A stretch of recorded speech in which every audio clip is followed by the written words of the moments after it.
Mr. Chaz Wolfe of Edible Arrangements. Are you ready for some questions, man? Yeah, absolutely. Okay, let's do it. First question up. Come on up, sir. Chaz, how are you doing? Hunter Good. Harrison. Hunter, nice to meet you, man. Yeah, very nice to meet you. So my name's Hunter Harrison. I just graduated 2.5 weeks ago from K-State. Awesome. Doing business development for a tech startup in Manhattan called Hidden Genius. Okay. And my question for you was, you talked about all the books you've read, a lot of the thought leaders that you're really, paying attention to. What's the best advice that you've received or that you've read about, and how can that apply to a young entrepreneur that's trying to start a company or working with companies? Sure. Well, that's a loaded question, my friend.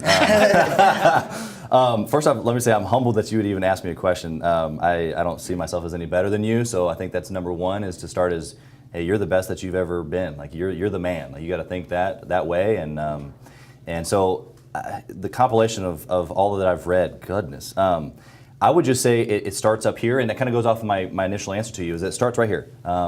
You've got to have a swagger, if you will, about you that really just allows you to do anything. You got to believe that you can do anything.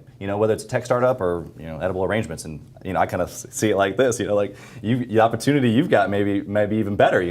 And so really just having a mentality. So a lot of what I read and developed over the potential years or the several years is that I've got to be disciplined in my mind, because guess what? There's going to be hard days, man. There's days I don't want to get up, right? Yeah. And so there's moments that I have to remember. Either I'm thinking about my kids, or I'm thinking about that, the certain dollar amount I want to make, or a charity that I want to be involved with, or whatever it is that gets you going. You've got to know your why. That goes back to the initial part of the interview. It helps you get up in the morning to do your thing, and then finish strong at the end of the night. And so I would say that having a mental toughness, an ability to think through things before you act sometimes, so that way you don't make any rash moves. Not necessarily not quick moves, but unthought out, unplanned moves. So that's the only thing I would say, man, is just developing this right up here is huge. That's good. Yeah. Cool, man. Thanks. Thanks for the question. Yeah.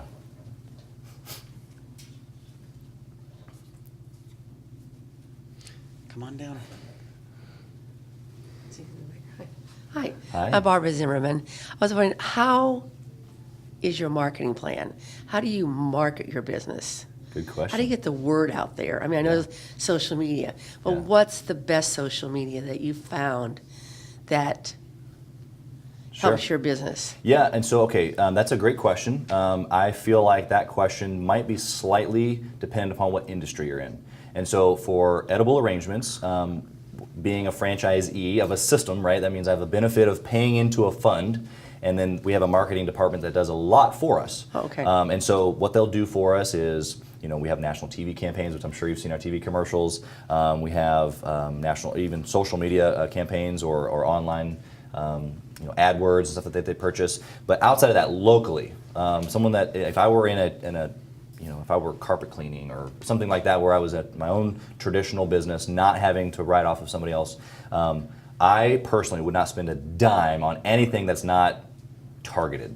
And so what I mean by that is that I can think of basically two. So Facebook ads and not just social media posting. That's all good. Like community engagement, posting, stuff like that. It's going to depend on your industry how engaged people are with you. Believe it or not many people are engaged with our pages. I mean, we have fruit. Like that's great, and they're excited about it. But it's not like it's conversational. You know what I mean? Yeah, it's not like right. it's an experience, but Right. Even on our national page, you just don't see a whole lot of engagement per se, as far as percentage wise. But if I were spending money as far as a marketing plan, it would be in targeted ads only. So what I mean by that is Facebook, I can choose the zip code, I can choose Right, the gender, I can choose demographics. yes, exactly. Right. As opposed to, I did some TV advertising in Wichita. They can't tell me every month how many people they sent my way. I wrote a $2,500 check every single month, right? And you just hope, right? And there's places for that. Mm-hmm. There's intention for that. We were a brand new, brand in the area. There was nobody knew who Edible Arrangements was. I mean, maybe nationally from hearing about it from other people, but there was no stores there. So for me, it was about I just need to get the name out and quick and as loud and a big of a splash as I possibly could. So I was willing to do that. But now that splash is over and we've been there for 2 years, not interested. What I'm interested in is targeted dollars that I can actually see. I spent $1 here and it made me 20 here. Through Facebook. Facebook, Mostly. Google AdWords, whatever Google it is, AdWords. targeted Yeah. targeted That you sources. know what you're going to get I can back. track it. You can track it. I can track it to the dollar. Yeah, So okay. I'm not giving you a direct answer to your question Yeah. about my marketing plan. Yeah. But I'm saying that that's what I would do, and Yeah, that's okay. what I do on, Yeah, on because the I'm just local level. looking. That's I'm what I do. just looking for a good social media platform Sure. that hopefully will produce. Yeah. You know, I know Facebook. You got to pay them, and I know it depends on how many people that they push out or advertise out. Right. Well, and if you have a product that can be purchased or tracked, you can track their engagement to your website, and then you can determine if they've made a purchase or not. And so, you know, Right, tracking it all right. the way to the end helps you figure out, okay, I spent $100 on this ad, or $1,000 on this ad, or $10,000, and it turned this. You know, so I would just say that don't go spend money blindly. Because Would you recommend just starting out with Facebook? that's a great place to start. Okay, Yeah, just great start place out to there. start. Yeah. And then I have a website already. Yeah. So then it's connected. Yep, absolutely. Okay. What industry are you in? I design men's socks. I have Okay. every college license in the United States. Great. I have Sporting KC, K-State, KU, Yeah. MU, and I design them. Then I have a company in Florida that makes them up for us. So we Sure. sell to Sporting KC. Yeah. We sell the Cabela's. We sell Yeah. the Shields. So you can absolutely tell when someone comes to your website and makes a purchase, right? So Oh yeah. Yeah. Oh yeah. It's e-commerce. Yeah. Oh yeah. absolutely. So you Yeah. need, so you're picking, you know, men, you know, probably 18 to 65 on, Yeah, you know, and sure. in these zip codes, Yeah. because you can do research on areas, part of Yeah. the country that Yeah. you know are better for you. You know what I mean? So the cool thing for you is that you have the whole country. Well, and even women are buying them. Well, I mean, the true, true. Because Mark Cuban has 500 pairs of socks. Yes. I'm not saying they're our socks. Yeah. But he has 500 pairs. Yeah. So women are buying them because they're really.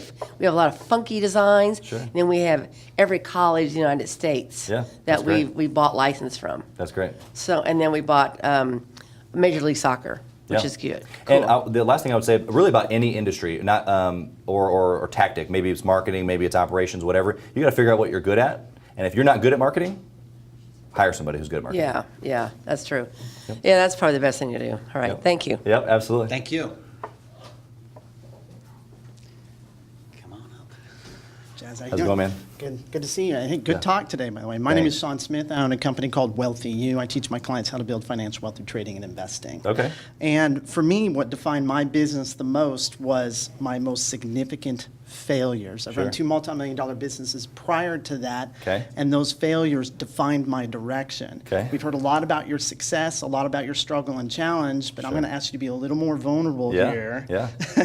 And maybe expose yourself a little bit more. And I'd like to really know what your most significant failure was that you feel defined you, your mission in life, and your direction. Sure, that's a really great question. Deep too. Okay, so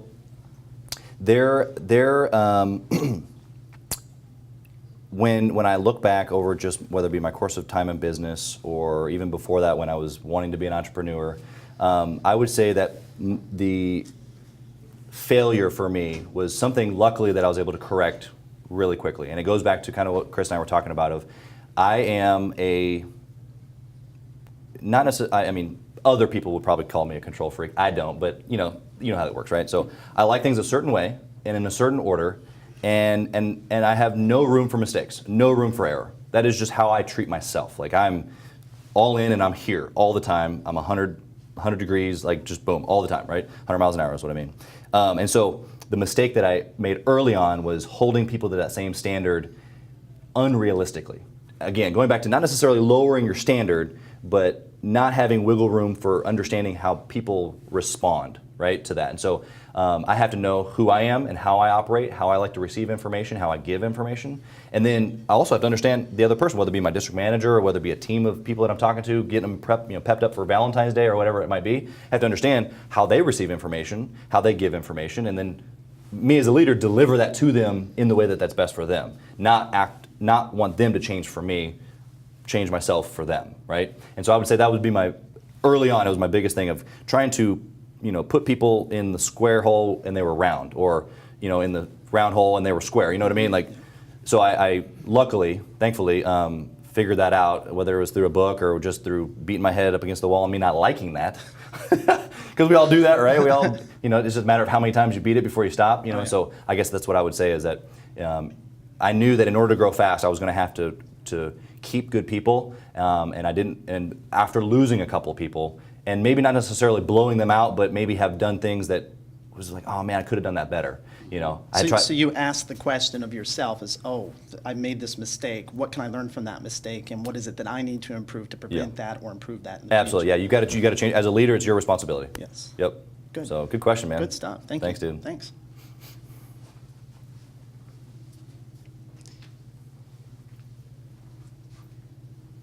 My name is Isaac, and I'm a trainer and a coach in leadership and management.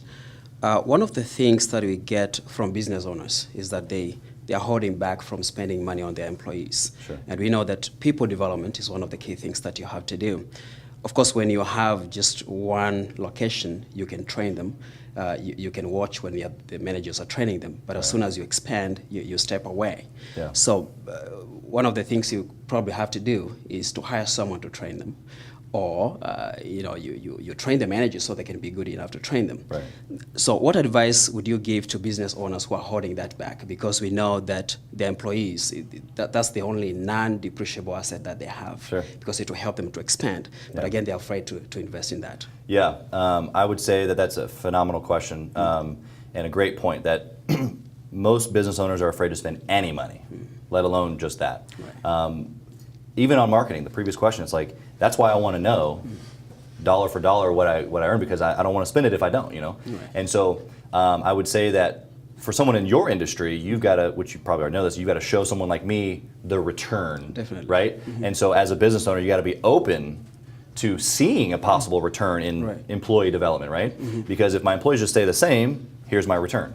If my employees grow and I grow and the business grows, here's my return, right? So you've got to be open-minded enough to be able to listen first off, because you might have something that maybe, even someone like myself who I would consider, that's a talent of mine of Right. training and coaching and doing a lot of things that you probably do. And so even someone like myself, I've got to be open-minded to go, okay, so maybe I should sit down with someone like an Isaac, and if there is something that he can offer me to build what I have, then I need to be, I guess, humble enough really to accept it.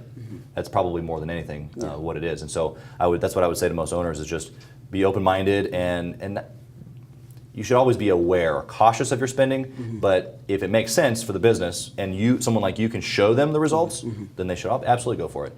Otherwise, the only other opportunity for them is to be able to, you should be 150 books in, and you should be developed, and you should be developing your managers. And what does that look like? Well, you have them read books. You meet with them. You talk with them about their strengths and weaknesses, right? So all the things that you're doing, I'm doing with them. So that's the only other option is to do it yourself. Which, if that's not what you're good at, like I told the previous lady, hire somebody. All right. Thank you very much. It's nice to meet you. Thanks, Isaac. Thank you.